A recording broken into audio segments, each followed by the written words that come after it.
처음에 직방을 알아봤는데 직방은 그냥 사기꾼들이 너무 많아요. 그냥 사기 어플이에요. 그거. 안녕하세요. 안녕하세요. 조선 청년입니다.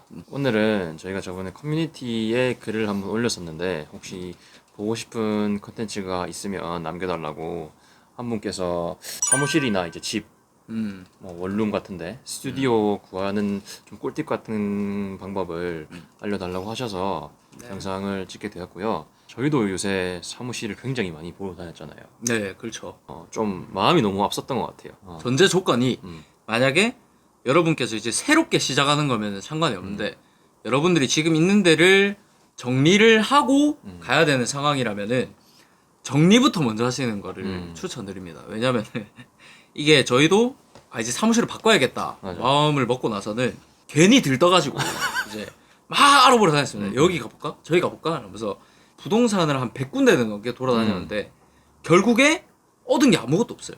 심지어는 뭐 계약 직전까지 갔다가 그니까 이거 아닌 것 같다 하고 파기해가지고 부동산한테 욕 바가지로 먹고 그래서 전제 조건은 꼭 이제 여러분들이 이전에 있는 건 다 정리를 하고 그 다음에 사무실을 구하셔라 이거를 말씀드리고 싶습니다. 자, 그러면은 쇼핑몰 사무실이나 원룸 같은 데를 구해야 될 때 가장 중요시해야 되는 게 일단 빛이잖아요. 빛. 무조건 햇빛. 그래서 남향이 우선순위입니다. 저희가 항상 말씀드리는 게 사진을 찍을 때 있어서 무조건 자연광을 사용하라고 말씀을 드리기 때문에 기준점을 일단 빛이 잘 들어오는 곳을 제일 우선순위를 잡습니다. 이 남향에서도 남서향이 있고 남동향이 있어요. 근데 이제 두 가지를 설명해 드리면 남동향은 아침부터 오후까지 해가 들어오고요. 남서 같은 경우에는 점심이 좀 지나고 나서부터 해가 들어와서 거의 이제 해가 질 때까지 들어옵니다. 그래서 이거는 장단점이 있기 때문에 보통은 남서향을 제일 많이 해요. 왜냐면 해 들어오는 시간이 제일 길기 때문에. 근데 뭐 내가 전략을 뭐 아침에 내가 주로 촬영을 하고 오후는 내가 배송을 하는데 써야 된다. 이러면은 제 생각에 남동향도 꽤 괜찮다고 생각을 합니다. 완전 남서향, 남향이라도 안 들어오는 경우가 있잖아요. 아, 그렇죠. 앞에 뭐가 막혀 있는지를 꼭 봐야 돼요. 이게 높은 건물이 바로 앞에 있으면은 아무리 뭐 남서향이라 해봐야 별로 쓸 데가 없습니다. 저희도 지금 완전 남향인 사무실인데 원래는 앞에 아무것도 없었는데 그렇죠. 신축으로 뭐 원룸이 크게 생기면서 빛이 잘 안 들어옵니다. 그래서 그런 것도 고려하셔서 사무실 구하시는 걸 추천드리고요. 두 번째로 생각해야 될 게 이게 1층이냐 2층이냐 아니면 뭐 층수가 많냐가 중요한데 저희 같은 경우는 2층 이상으로는 안 갑니다. 이게 왜냐하면 택배를 수거하러 오는 삼촌들이나 이제 화물 갖다 주는 삼촌들이 2층 이상으로 가면은 많이 힘들어 하셔요. 보통 엘리베이터가 있으면 상관이 없는데 좀 월세가 저렴한 건물 같은 경우에는 거의 엘리베이터가 없기 때문에 만약에 뭐 6층 건물인데 6층이다. 근데 지옥이죠. 삼촌이 그걸 어떻게 들고 와? 그거 안 오지. 그리고 이게 삼촌들이 3층, 4층이면은 이 택배 물량이 많아졌을 때 이 택배비 내고를 잘 안 해줍니다. 원래 뭐 한 달에 뭐 3, 4천 개면은 뭐 100원 더 깎을 수 있는 비용이 나오는데 3층이고 4층이고 이래서 조금 인건비가 더 필요해지는 상황이 오면은 그 택배 삼촌들이 내고를 안 해주기 때문에 월세를 조금 더 주더라도 2층에 있는 게 훨씬 좋습니다. 그리고 일일 쇼핑몰을 하면서 저희는 일단 온라인으로 주로 하고 있기 때문에 굳이 1층에 권리를 주고 막 들어가는 건 별로 추천을 안 드려요. 1층은 월세도 비쌀 뿐더러 대부분 뭐 권리가 있기 때문에 굳이 권리랑 비싼 월세를 내면서까지 오프라인 장사는 지금 이 시국에 안 해도 되니까 차라리 조금 무권리에 월세 조금 싼 2층 아니면 엘리베이터 있는 건물에 뭐 고층에 간다든지 그런 식의 방향을 찾는 거를 추천드립니다. 그리고 진짜 중요한 게 있습니다. 이제 다 마음에 들었다면은 관리비가 얼마가 나오는지를 꼭 확인을 하셔야 돼요. 이게 월세가 싼데 관리비가 어느 정도 나오는 데가 꽤 있습니다. 이게 이제 엘리베이터를 쓰는 경우라든지 주로 뭐 좀 높은 건물이라든지 공급 면적 대비 뭐 사용하는 면적이 어느 정도인지에 따라서도 이게 공급 면적으로 관리비를 책정을 하기 때문에 이런 것까지 좀 꼼꼼하게 체크를 하셔서 결국에 내가 한 달에 월세로 얼마를 지출을 해야 되는지 맞아. 정확하게 이걸 알고 가셔야 돼요. 실제로 저희도 좀 고층 건물에 규모가 있는 건물에 뭐 1000에 50에 좋게 나왔길래 11층이었나 보러 갔는데 되게 마음에 들었어요. 그렇죠. 24평이고 그랬는데 관리비가 한 30만 원 나온다고 하더라고요. 그래서 바로 사무실 말고 원룸에서도 쇼핑몰 하는 분들이 굉장히 많잖아요. 특히 그렇죠. 여성분들이 네. 원룸에 사시면서 하는 경우가 많은데 그럴 경우에도 일단 우선순위로 빛이 잘 드는 남향인 곳을 우선순위를 구하고요. 그리고 원룸에는 솔직히 사진 찍을 공간이 그렇죠. 그렇게 많지는 않으니까 네. 이건 직접 가서 봐야 될 것 같아요. 저희도 오피스텔에서 한 적이 있잖아요. 네. 그때도 뭐 나름 러그 깔고 이랬어서 괜찮았었는데 일단 원룸 같은 경우에는 바닥을 하질 못하잖아요. 그렇죠. 그러니까 뭐 러그로 한다든지 아니면 카펫을 깐다든지 그런 식으로 해서 인테리어를 간단하게만 하시는 걸 추천드립니다. 그리고 원룸이나 오피스텔 같은 경우에는 이 네이버 스타일 윈도우에 입점을 할 수가 없어요. 아, 맞습니다. 왜냐하면 입점하는 조건이 간판이 달려 있어야 되는데 쇼 윈도우가 있어야 돼요. 그래서 나중에 네이버 스타일 윈도우에 좀 들어갈 생각이 있으신 분들은 뭐 원룸이나 오피스텔보다는 사무실을 구하는 거를 추천드리는데 그건 또 뭐 개인마다 사정이 다른 거니까. 근데 저는 웬만하면 사무실을 따로 얻는 거를 추천드립니다. 음, 왜냐면은 이 옷이 음, 일단 먼지가 존나 많잖아. 맞아. 그래서 건강에 너무 안 좋아요. 여러분들 몸 다 버리고 그 다음에 이 스타일 윈도우에 입점함으로써 얻는 혜택도 음, 무시할 수가 없거든요. 조건이 안 돼서 꼭 원룸에 들어가야겠다면은 이런 거를 한번 진지하게 고려를 해보시기 바랍니다. 자, 그러면은 이 정도 하면은 전제 조건 정도는 다 깔아줬어요. 이것만 해도 한 98%는 다 걸러집니다. 이것만 다 챙기셔도 다 걸을 수 있어요. 그러면 이제 본격적으로 어떻게 내가 이런 거를 알아보러 다녀야 되나 하는 거에 대해서 좀 말씀을 드리려고 합니다. 아무래도 무작정 다니는 것보다는 저희가 썼던 이 방법을 쓰시는 게 좀 더 효율적이지 않나 생각을 해요. 앞에 말씀드렸던 전제 조건을 완벽하게 충족시키는 그런 곳은 구하기 힘들어요. 없지? 어. 없습니다, 사실. 한두 개 정도는 양보를 해야 음. 구해지기 때문에 그런 거는 좀 생각을 하시고 자기가 우선순위 두는 게 뭔지 좀 생각하시고 그렇게 구하시면 될 것 같아요. 그러면은 컴퓨터 화면을 보면서 저희가 네. 어떻게 사무실을 좀 효율적으로 구했는지 말씀을 드릴게요. 저희 같은 경우는 일단 네이버 부동산을 씁니다. 네. 처음에 직방을 알아봤는데 직방은 그냥 사기꾼들이 너무 많아요. 그냥 사기 어플이에요. 그거. 직방은 거르세요. 직방 쓰지 마시고 네이버 부동산에 들어오시면은 이렇게 지금 저희가 있는 곳에서 조금 예시를 보여주려고 연제구, 부산광역시 연제구로 잡았는데 저희 기준으로 일단 보여드리겠습니다. 저희는 뭐 월세는 한 70까지 잡았고 면적은 뭐 2, 30평까지 잡았고 뭐 보증금은 500에서 1000 이렇게 잡았습니다.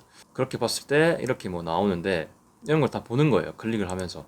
근데 뭐 방향이 없잖아요. 빛이 잘 들어오는지를 모르니까 그럴 때 쓸 수 있는 방법이 거리뷰로 이게 억향인지 남향인지 동향인지 서향인지 보는데 여기 거리뷰를 클릭하시고 여기를 보시면 지금 이 건물이 여기서 당황하시면 안 됩니다. 뭐냐면은 이 건물이에요. 이 건물. 그러면은 여기 지금 있는 거잖아요. 그렇죠. 창문이. 창문이 위로 이쪽, 보고 있죠. 위로 보고 있잖아요. 지금 CU 있는 쪽으로 보고 있잖아요. 다시 한번 봅시다. 그러니까 여기 CU 있는 쪽이고 여기니까 이거라는 거잖아요. 그렇죠. 이 건물이니까 여기는 지도에서 보면은 북향이에요. 북향. 북향. 이런 데는 좀 걸으셔야 돼요. 이런 네. 데는 빛이 북향이면 거의 잘 안 들어온다고 보시면 됩니다. 그리고 또 아까 저희가 전제 조건으로 달아드렸던 게 주변에 뭐 막힌 건물이 있는지도 이거를 통해서 다 볼 수 있습니다. 그래서 요것만 참고를 잘 하셔도 충분히 하실 수 있다는 점. 지금 만약에 여기가 남향이라는 전제 조건 하에 뭐 여기는 이런 데 보면은 크게 막힌 게 없죠. 크게 막힌 게 없으니까 여기서 좀 널찍하게 보면은 만약에 남향인데 이 정도면 좋은 거죠. 네, 굉장히 좋죠. 네. 지금 보세요. 빛이 여기 가는데 지금 빛 등지고 있죠, 빛을. 이런 데는 하시면 안 된다는 겁니다. 네. 그래서 좀 좋은 예시를 한번 볼까요? 제가 아까 받은 게 있는데 여기는 이렇게 남향이라고 적혀 있어요. 이렇게 적혀 있으면은 구분하기 게 편한데 안 적혀 있는 경우가 더 많더라고요. 그러니까 만약에 이게 남향이 없다고 했을 때 지금 여기가 무슨 향이냐라고 판단하기 어려우니까 아까 했던 그대로 보면은 여기죠. 여기죠. 여기 네, 2층. 여기 2층. 근데 여기 보면은 남향이죠. 창문 그렇죠. 여기로 나 있으니까. 그러니까 여기는 만약에 하신다고 하면 좋은 거죠, 되게 조건이. 남향이니까. 일단 남향이라는 기준에는 충족을 한다. 그리고 큰 건물이 막 그렇게 많지는 않아요. 이 이 정도 높이면 정도면 충분합니다. 근데 만약에 여기 막 고층 빌딩 이렇게 있다. 그래서 여기 해가 안 들어온다 이러면은 완전 하면 안 그러면 되는 거죠. 걸으셔야 됩니다. 자, 이런 식으로 해서 좀 네이버 부동산의 거리뷰 첨단 과학 기술로 인공위성을 이용해서 남향인지 아닌지를 판단하는 저희는 이런 방법으로 사무실을 조금 보러 다녔습니다. 왜냐면 처음에 진짜 무턱대고 저희가 서면을 갔었나요? 그렇죠. 부전동 점포 그쪽으로 갔습니다. 서원에 갔었는데 월세를 최대 60만 원 잡고 가니까 없더라고요. 아무것도. 없어요. 그나마 있는 것도 몇 번씩 보러 다니고 했는데 빚도 안 들어오고 다 맞고 그랬어가지고 물론 네이버 부동산에 나와 있는 게 전부 다는 아닐 거예요. 전부 다 네. 모든 매물은 아니겠지만 이렇게 한 번씩은 보고 가셔야 조금 수고를 덜을 수 있다는 거를 말씀드리고 싶습니다. 네. 그리고 이 부동산을 보는 게 네이버 부동산하고 또 벼룩시장이라고 어플도 따로 있고 페이지도 또 따로 있습니다.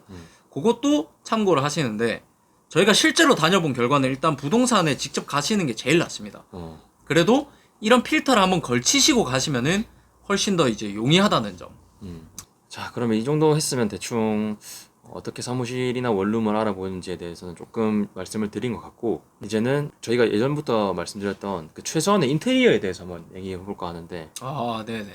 만약에 사무실에서 한다면은 어느 정도 인테리어가 돼야 된다고 생각하세요? 인테리어 같은 경우에는 다 하실 필요가 없습니다. 진짜 그 사진 찍는 그 공간만 하시면 되기 때문에 제가 생각했을 때 요즘엔 공사를 따로 안 해도 뭐 데코 타일이라든지 아니면 러그라든지 이런 게 굉장히 잘 나와 있더라고요. 아니면은 제가 그때 보니까 테이블 위에 올리는 상판 있잖아요. 그 상판만 사서 그거를 또 바닥처럼 꾸며놓고 인테리어를 하시는 분들도 있는데 이게 굉장히 저는 좋은 생각 같더라고요. 또 뭐 디테일컷 찍는 것도 크게 뭐 필요 없이 촬영 배경지라고 해서 그냥 뒤에 아무것도 없는 흰색 배경지를 까셔도 되고 러그를 까셔도 돼서 바닥 같은 경우에는 제 생각에는 뭐 안 하셔도 된다. 그리고 이제 뭐 뒤에 내 사진의 뒤에 나오는 인테리어 이거는 사실 본인의 자유입니다. 본인의 자유인데 저희는 별로 안 하는 걸 추천드려요. 별로 아무것도 없는 게 제일 네. 뭐 한다고 하면 뭐 한 개 정도 진짜 하나 뭐 화분이나 화분만 하나 놓는다든지 아니면은 뭐 네모난 스툴 스툴. 같은 거나 화이트 스툴 같은 것도 하나 그냥 놓기만 해도 꽤 있어 보이니까 인테리어에 돈을 많이 쓰려고는 하지 마세요. 실제로 이제 뭐 차라리 잘 나가는 쇼핑몰도 보고 그거를 그대로 가져오신다든지 해야지 내가 마음에 들어서 이것저것 넣어보다 보면은 이제 그대로 안 쓰시게 되는 참사가 발생을 하실 것 같습니다. 저희도 처음 했을 때 뭐 의자 놓고 뭐 꽃병 놓고 꽃 놓고 뒤에 뭐 책자 넣어 가지고 그 알죠? 킴포크 잡지 그거 세워 놓고 다 했었는데 안 씁니다. 네, 안 써요. 안 쓰고. 좀 중요한 게 이제 원룸. 근데 원룸이나 뭐 사무실이나 어찌됐든 창이 좀 커야 돼요. 그래야 자연광을 잘 받을 수 있기 때문에. 그래서 창 옆에다가 이제 촬영 공간을 마련을 하시고 좀 중요한 게 뒤에 벽이 있어야 돼요. 뒤에 벽에 아무것도 없는 벽이 있어야 사진이 깔끔하게 나오지. 뒤에 뭐가 있으면 굉장히 지저분해 보입니다. 그렇기 때문에 뭐 사무실 같은 경우에는 뒤에 어쩔 수 없으면 가벽을 설치하면 되는데 원룸 같은 경우는 그럴 수가 없기 때문에 맞아. 촬영하시는 공간 뒤에는 벽이 있어야 된다. 요거를 지키고 이제 사무실에서 아까 말씀드렸던 그 팁들을 가져와서 쓰시면 될 것 같아요. 자, 그럼 여러분 오늘은 사무실이나 원룸 같은 거 어떻게 구해야 하는가, 전제 조건은 어떻게 되는가, 그리고 인테리어는 최소한 어떻게 해야 되는가에 대해서 얘기를 해보았고요. 저희도 사실 아직도 지금 2개월째인가요? 사무실을 거의 한 두 달째. 알아보러 다니고 있는데 마음이 급하면 안 되는 것 같아요. 천천히 너무 급하게 생각하지 마시고 천천히 넉넉하게. 왜냐하면 들어가면 최소 1년 정도는 그렇죠. 살 거니까 네, 조금 신중하게 생각하시고 들어가시길 바랍니다. 네. 아, 그리고 네이버 카페에 피터팬의 좋은 방 구하기라고 있어요. 음. 거기도 매물이 좀 많습니다. 네. 거기도 꾸준히 보시고. 근데 피터팬 같은 경우에는 또 개인 간 거래기 때문에 따로 복비가 안 됩니다. 그래서 부동산에 따로 돈 줄 필요가 없기 때문에 이런 것도 저희도 거의 수시로 봅니다. 이런 것도 자주 보시는 습관을 한번 길러보세요. 네. 자, 그러면 오늘 영상은 여기서 마무리하고요. 저희는 다음 영상에서 찾아뵙겠습니다. 네. 감사합니다. 유바.